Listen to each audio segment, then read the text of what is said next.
Good morning, good morning, good morning. This is Talking with OC. I'm your host, OC. Good morning, good morning. It's about what, 6:30, almost 6:30 in the morning. I had a wonderful night of work. Not too many problems. Everybody doing what they're supposed to do. I picked up a job. Uh, one day I'm gonna bring my camera along with me, show everybody. But it's a night job. It's an overnight job. It's a what is it? Security job. And I picked it up so I can get some things done for this Christmas season. Season, 'tis the season. I mean, I'm always trying to do big things with myself, or I'm trying to satisfy my weaknesses and different things, and I'm always trying to fill in spots where I could be doing something productive with my time. I know a lot of people out there that do a lot of productive things with themselves. Excuse me, I gotta move my camera. Sit in front of me. Yeah.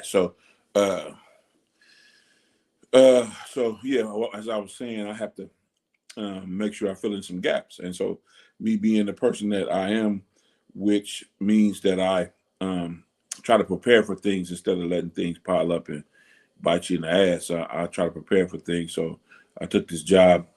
Um, I took this job, well, working security, and I do a patrol up and down this one street called what's the street called? It's called Power Inn. It's in Sacramento, California. It's called Power Inn. Uh,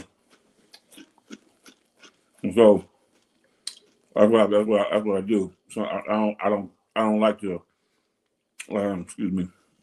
I don't like to rely on other folks to do things I can do myself, especially financially. I know everybody got their struggles financially, and even if you don't, that's fine too. But I'm not going to be anyone's. I don't want to be looked at it as anyone's barrier or anyone's burden.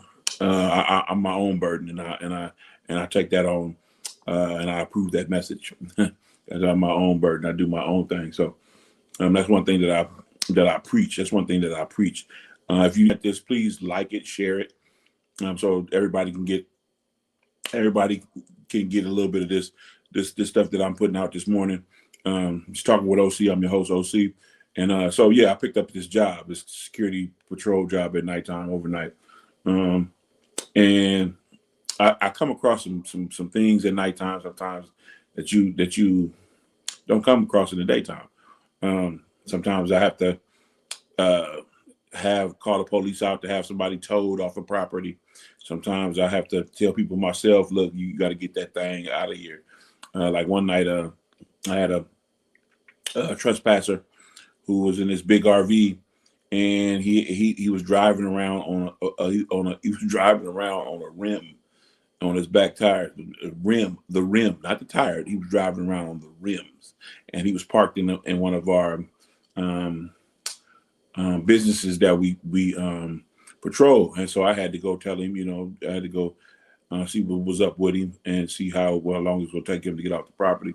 Well, anyway, I called my dispatch and I asked them what should I do, and they told me that 60 was it called a 602 or something like that.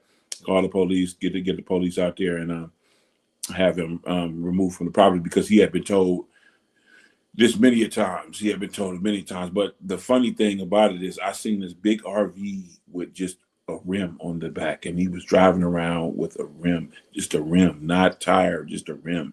I was just amazed at that. That was shocking to me. So that was one of the things that it didn't happen last night, but it happened the night before. It happened a couple of weeks back when I took this job. So anyway, what I was saying about the job is I was saying that anytime we encounter some type of we foresee some type of problem that's coming up, or some type of bill that's coming up, or some type of holiday that's coming up, or it might even be somebody's birthday that's coming up that you want to shower gifts or take care of. You got to make sure that you in a financial position to do so. So me personally, Anytime I want something, or anytime I want to do something that I want to do outside of my bills, I make sure I take on a part-time job and get that stuff taken care of. And then I do what it is I need to do. That's just me. I know a lot of folks probably out there don't have to do that because they got some significant other, or they have some type of person in their life, or that'll help them reach that goal without them having to put in too much work. But I put in the work, and when I put in the work, I normally get the best out of everything that I'm trying to do because I can relax. I can put in the work, bills paid. I can go do whatever it is I need to do. So that's one of the things that's one of the reasons why I do work two jobs sometimes, or spread myself thin for a second, because there's some things I need to do to get done. I need some things I need to get done and do for my betterment. For my betterment. Nobody else's betterment, but my betterment. All my betterment. So I get off work this morning, and I come home, and I make me a sandwich to eat. Peanut butter and jelly, to be exact. Get me some Funyuns out the cabinet. Snack on those. Again, if you come in the room, like, share, comment, because I want to get this out to everybody. So yeah, that's a little bit about me today. I had another show before, and I talked about the things that I would change in my life, and I was gonna do a part series on it. And so number 5 was I would change. I would Number 5 was I would change being and I would change in my life. What I would change in my life. Number 5 was being a better husband.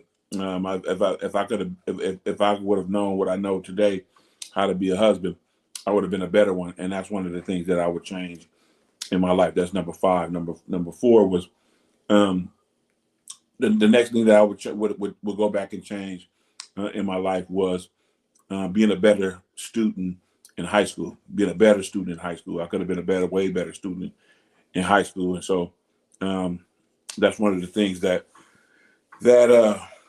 I would change about my life, is being a better student in high school, getting better grades, and focusing more. Because I mean, in life as we look at it, everything to do is going to be here. It's going to continue to be here at some capacity. So if you work towards things early in your life, later on in your life, I found out it makes it a lot easier, and it makes it a lot. It makes it a lot easier, and you can relax a little bit more later on in life. So do the work early is the lesson. Do the work early and do it often, so you can know what it is that you do best, and go for it. I wish I would have been a better student. So that's number 3. I would have changed about my 50 years of being on this planet. Is number 3 is I wish I was a better student. When I went to college, I became a better student because I understood that this is for me. I'm getting up, going out of here, and I'm going to college, and I'm sitting in these classes, and I'm doing these things for me, for my betterment, for my advancement. That's why I got in. I was a better college student than I was a high school student. It's because of that. So that reason right there. So so that then there's that. So that's that. That's the third thing I would change in my life, being on this earth 50 years. First thing I talked about was being accountable for yourself and being responsible for yourself before you start opening your hand, putting your hand out there for people to help you, or people give you money. Folks work hard for they stuff, because I know I do. I work hard for my money. I work hard for my stuff. So when I need something, or when I have to go somewhere, or when I have to do something, or when I want to do something, or I want to go somewhere, I can foot the bill, and it's not a problem. I'm not one to be in a position. I'm not wanting to be in a position where my PG&E or my SMUD is getting cut off every other month. I'm not that guy. I'm not that guy. I got certain things taken care of. I can't have folks coming after my power. I need my power. So it's certain things that I need that I take care of for myself in my life, and that was the first thing I talked about and how I do that. I talked about that. So this is Talking with OC. I'm your host, OC. The main topic, the reason why I got on here today, was to talk about something that I seen online, and I'm going to eat my breakfast while I talk. Um, Peanut butter and jelly. Mm, mm. So what I mean by what I was just saying was um, parenting. I was looking at online, and I was looking at how Deion Sanders' son was doing a press conference after one of his games, and he said he hears his father's voice when he's making decisions. He hears his father's voice in his head on these decisions that he need to make on the field, off the field, whatever, whatnot, whatever situation he get into. And a light turned on in my head. Um, that's what you call influence. That's what you call influence. Deion Sanders has influence, a lot of influence in his son's life, his kid's life, all of his kids' life, and so that's one of the big things about parenting that we need to have when we raising kids. Good morning. Good morning, DT. Good morning. Um, so that's one thing we need to have in our kids' lives in the morning. I mean, in their lives, period. I'm looking at the good morning, sir. Um, it's influence, and we only get the influence when we around the kids, when we're showing our kids what to do, when we're talking to our kids, when we're talking to them and letting them know that they have a voice, and this is at a certain age. These are at certain ages, but when we around our kid and we showing them and we teaching them different lessons every day, I'm talking about every day, we gain this influence over them. They really look at us as uh, influential person. They look at us as a superhero. They look at us as somebody that does things the right way when we're doing that. Um, and so when your kids get out there in these different situations, they do hear your voice. They do hear what they've learned. They do put in order to put that in the play. Um, they hear your voice. They hear what you have to say, and as opposed to people that are missing in their kids' lives, that may be there in the flesh, but not there, not being present. I found that to be true. That's why the light popped on in my life and in my head. I found that to be true and good advice. Is what I got from that interview. Is because it worked for me. It worked for me and my daughters. Being a parent to my daughter, she always tells me, "Yeah, Dad, I was thinking about doing something," and tell me what she was thinking about doing, or she'd always tell me what she's doing, or even if she didn't tell me, she'd say, I had this thought in my head about what would my dad say, or what would my dad do, or something like that. So those are things that help them make these right decisions while they're out there.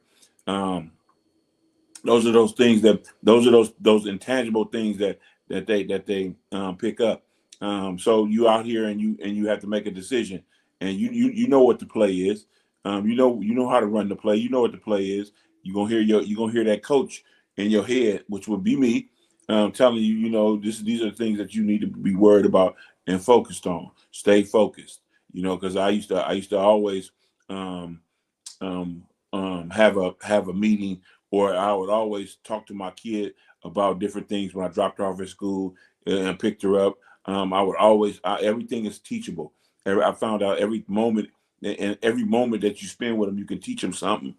I don't care what it is. If you got to teach them some life lesson, they'll get it. They're like sponges. They'll get it, and they tend to do they tend to do the right thing if they can see it, if they can feel it, if they can touch it, if they know it to be true, and know it to work, then then they're going to err on the side of that. Some people are risk takers. Some kids are risk takers. Ain't nothing wrong with that. They take a lot of risks, but my thing is to think about and research everything that you want to do. Get the pros and cons out of it, and then you see where you at, and then you see where you land at, and then you see where you want to go, and then you see what you want to do, and then you attack it and do it. Um, and that comes with a lot of foresight as well. You're able to when you learn these lessons and get these lessons early. This influence that a person has over you, which may be a parent or a guardian or somebody that you respect. This influence tends to steer you in the right direction all the time. It tends to play on your mind to make you do your homework about something you're trying to get, or make you do the right thing. And what I've always believed to be true is what you do most is what you do best. So if you are one of those people that research, or if you're one of those people that won't take somebody else's um, somebody else's advice and just do that, then it's good morning. If you one of those people that just don't that don't take everybody's advice, or if you one of those people that research your stuff, then if you do that most in your life, that's the best thing that you'll do. You'll do that you'll be involved in something real good, because that's something that you do. Now you'll be a professional at it because you'll put enough hours into doing it. That's all what being a professional is. You can go to school, you can do all of that, but putting the hours in and the work in, doing something, that says a lot. That says a lot. That says a lot. And once you do that, you become a professional at whatever it is that you put in the hours in to do. Excuse me, I got to take another bite of my peanut butter and jelly sandwich that I'm having for breakfast this morning. Mm, mm. My grandmother, rest her soul, she used to call these choke sandwiches. Choke sandwiches. She was called Rosie Claiborne. Rosie Claiborne. But anyway, um, in order to to have a successful parent-kid relationship, the parent has to be there day one. Plain and simple. Got to be there day one. Now I know people are gonna be saying, "Oh well, I was there. I came into their life and it was good." Yeah, that's true. But even when that is said and when that is done, there's some making up that you have to do. There's some making up that you have, and in order for somebody to be comfortable and be taking and getting these lessons from you, you have to build that relationship. If you build the relationship early, you don't have to build it late, and everything just moves along like it's supposed to. Now you always gonna have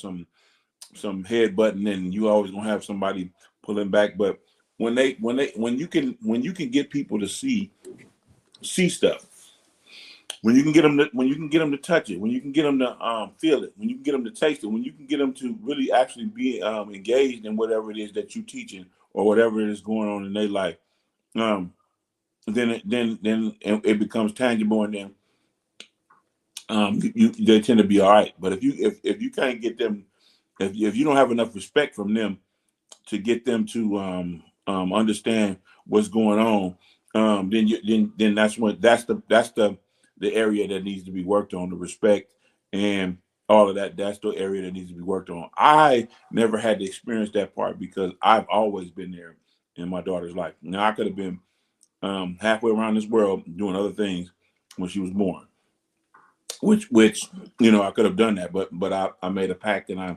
said to myself that she's gonna have a better path than I've have a better path, and that's what has occurred as of today. She's had a better path. She hasn't had to deal with some of the things that I've had to deal with, but I will say that she has learned a lot of lessons on how to be independent, on how to do her thing without stepping and continuing to be that great person that she is. Plus, have an integrity that have an integrity that's out of this world. You have a great integrity about herself, and so those are the things that was key for me. Um, those are the things that was key for me. I didn't have to do a lot of yelling, and I didn't have to do a lot of uh, all of that type of stuff, whooping and all that type of stuff. We did a lot of talking to each other. We did a lot of just being real as we can be, with each other, because we can't hold each other accountable if we're not accountable. You know what I'm saying? I got to be accountable too. Like one time, I may have told this story before, but one time I told my daughter I was going to take her to the bus, and I know I told her I was going to take her to school. She was like, I think 8 years old, 8 years old. I told her I was going to take her to school, and I had just got off a graveyard shift at that time. I was tired, and I was thinking to myself, man, I could just put her on the bus, and then she can just go to school from there. So I said that's what I'm gonna do. So I grabbed her up. We walked down the street to the bus, and then when the bus came and opened up the doors, she wouldn't get on the bus. I was like, "You need to get on the bus." She was like, "Nope, nope." She was just shaking her head like, "I'm not getting on the bus." Then she started crying. I was like, told the bus lady to go ahead and go. And then so as we were riding, as I was taking her to school, and I asked her, I said, "Well, honey, what's wrong? Why you didn't want to get on the bus?" She said, "Well, Dad, you said you was going to take me to school, and I was counting on that." And so I can't get mad as a parent. I had to really say to myself, what's going on? You know what I'm saying? How is this working? What's going on? So, long story short, she held me accountable for what I said I was going to do, and me being accountable, and me being accountable, being held accountable, made me think about things in a whole different other space. Um, because I did say that I have to do what I say I'm gonna do, or things ain't gonna work out. So ever since then, we had this relation. We've had a part of our relationship. A part of our relationship we've had um, is the biggest part is that we hold each other accountable for things that we say we're going to do. If we say we're going to do it, then we need to do it. We need to have that done. Um, Another time, I told her she had to go clean her room. She said, okay. She went into her room, probably was about 15 minutes, came back, and I said, is your room clean? She said, yeah. And I was like, oh, well, I don't, yeah, that room looked like it was more than 15 minutes of cleaning that needed to be done in there. And then so little did I know, I walked her back in there to see, and it wasn't the way that I wanted to. So I had to step back and look at that. If it was me, my mother would have went wild, and my mother would have just start tearing stuff out the closet, throwing it on the floor, telling me to pick it up. But I didn't take that approach. The approach that I took was more of a showing teaching side. I taught her, this is where this goes. These are where these go. This is supposed to go. This is how your bed is supposed to be made up. This is I'm going to teach you these things so that you know. You know what I'm saying? There's no ifs, ands, or buts about it. So ever since then, I've never had to say nothing to her about her room, because she knows what it should be done, and she knows what should be done about it. Mm-hmm. Peanut butter and jelly for breakfast. Mm-hmm. Mm-hmm. So yeah. Um, I love it. I love it. That's one of my greatest things that I think I've ever done in my life, is be a good parent. Not just to my kid, but to other kids as well. That's one of the things that I think I've succeeded in life, is being that. Um, because I don't abuse my kid. I don't cause my kid trauma. We can. There's a lot of things that go on that we can talk about. At certain ages, we can talk about these things and get these things, air these things out. So I didn't have too many. I didn't have too much problems. I didn't have to be at her school every 5 minutes. I didn't have to be missing money because she's not fulfilling her duties as being a good student, or as somebody that's not causing problems. I didn't have to be up there for that. There was a couple of times where I had to go set some things straight, but Me and my kids are so much on the same page that, if somebody doing her wrong, she's gonna tell me this is what's happening, Dad, and I tell her, you need to handle it, and I tell her how to handle it. But if she needs me to come up there, then all bets are off. I'm handling it, and when I handle it, you just take the back seat and let me handle it. So that gave her a lot of leeway, so she was able to approach people and handle her situations without calling in the big guns. Now I had to come in a couple of times, just a couple of times, her whole school career, but those things that I did were life changing. I think where I stepped in was life changing. So uh, I made sure that everything got done. But in order to be a great parent, a good parent, we don't have to be friends with our kids. We don't have to be friends with our kids. What we have an obligation to do is teach. We have to teach, and they have to learn what you're teaching. And the only way that they're gonna do that is if you continue to teach every day. If you continue to teach, this is why we do this. This is why we do that. This is why I do this. This is why I do that. You know what I'm saying? We have to continue to take that approach. I don't like abusing people. That goes for adults too. I don't like abusing people. I don't like to be in abusive relationships. I don't like it. It don't feel good either way. No way. It don't feel good at all. But what I do like is to teach. What I do like is my patience that I have to do so.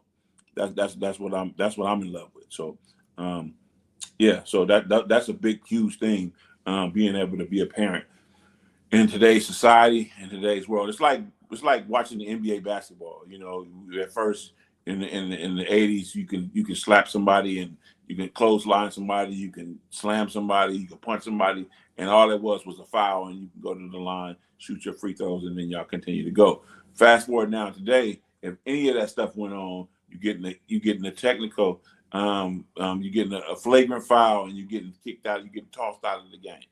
And so I couldn't afford none of that. Getting tossed out the game, I couldn't afford it. So I had to find unique ways of parenting. I had to get creative with it. And so these are things that I know about. These are things that I know about, and these are things that I've seen. These are things that I've witnessed people go through with their families and with their kids and all of that type of stuff. The biggest reason why a lot of kids relationships don't work with their parents is because of the influence factor. What kind? I wanted to be my dad when growing up. I wanted to. That's who I wanted to be. My dad is a great dude, and he's a special kind of a fella because he the way that he does things. That's what I wanted with the relationship I wanted with my kid.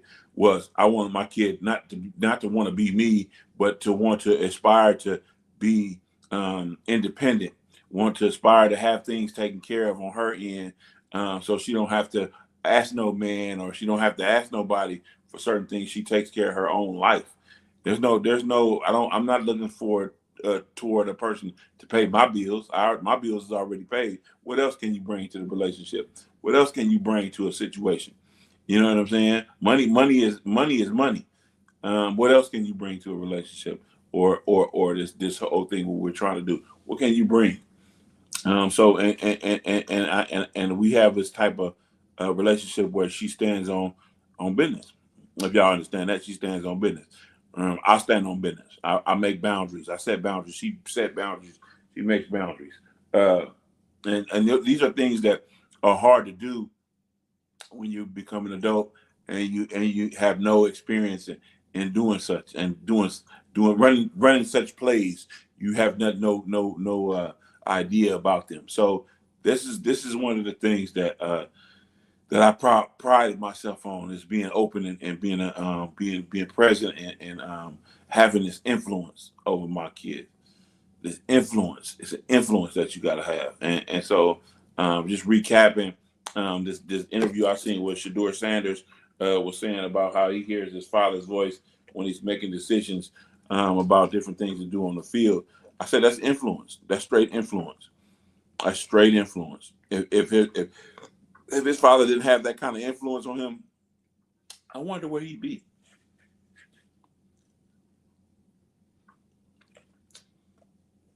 I wonder where he'd be.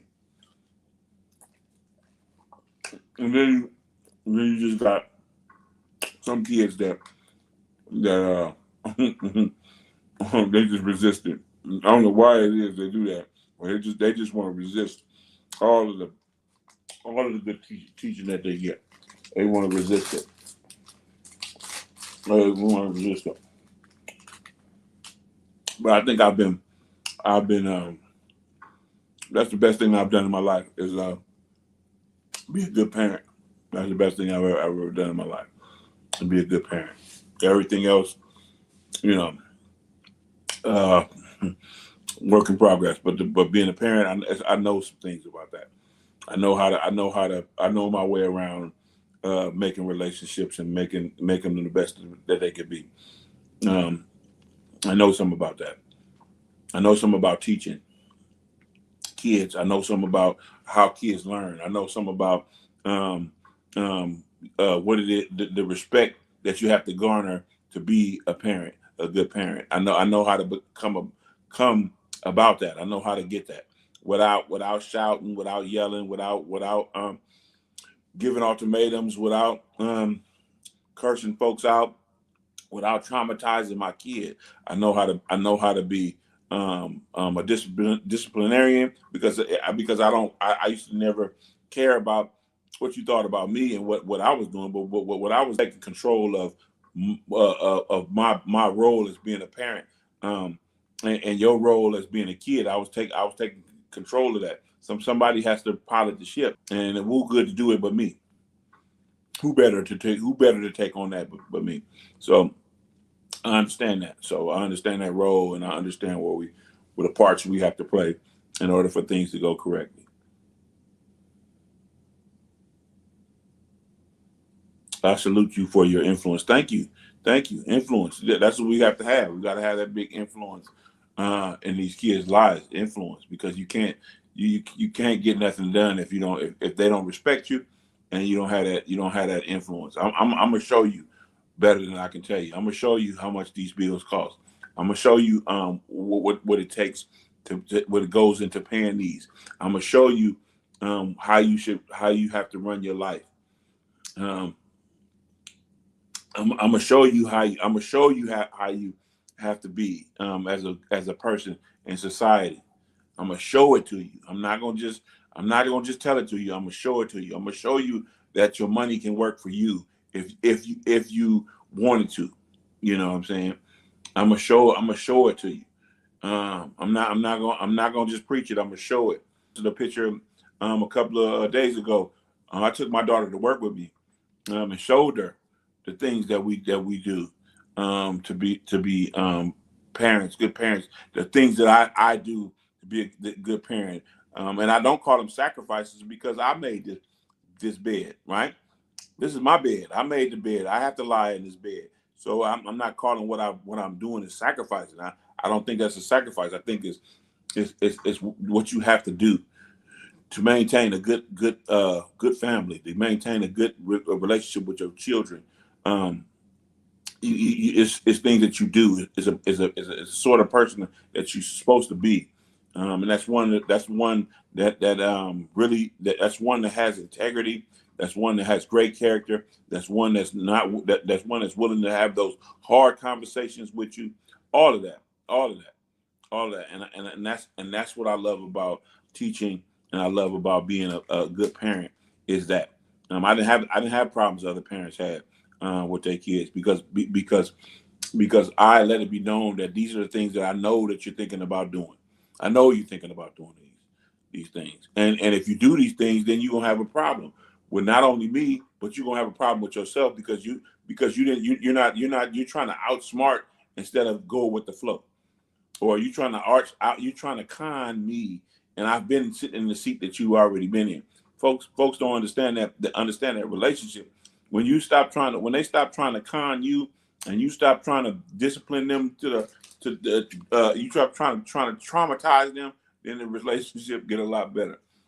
So remember that if you don't take anything from this show today, influence. Let's be a big influence and not just kids' lives, people's lives. Let's be a big influence. Let's get that influence going. This is Talking with OC. I'm your host, OC. It's time for me to get off here and lay it down because I got a big day ahead of me too. So, God bless. Don't settle for less, and always use that Doja for stress.